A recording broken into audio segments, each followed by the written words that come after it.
सची कमाई। हरिद्वार में एक गरीब मोची रहंदो हो। हू गंगा जे घाट ते वेही सॼो ॾींहुं कमु कंदो हो। राति जो पंहिंजी झोपड़ीअ मां वञी सुम्हंदो हो। महिनत करे जूता ठाहे कुझु पैसा कमाईंदो हो। अहिड़ी तरह रुखी सुखी रोटी खाईंदो हो।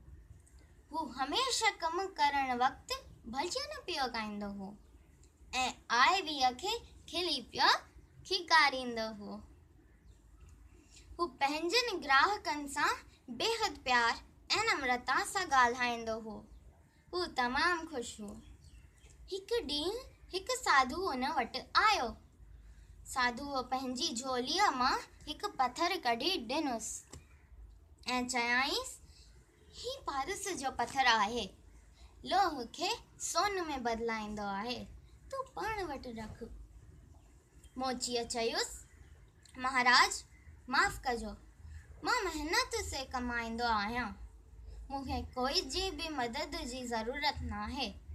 सादे खाधे ऐं सादी झोपड़ीअ मां बिल्कुलु ख़ुशि आहियां ऐं राज़ी परसन आहियां। जॾहिं साधू पथर वठण लाइ ज़ोर भरियुसि त मोचीअ मुश्की चयुसि, साधू बाबा, ही पथर त कंहिं अमीर माण्हूअ खे ॾियो, छो जो उहे धन हूंदे बि ग़रीब आहिनि।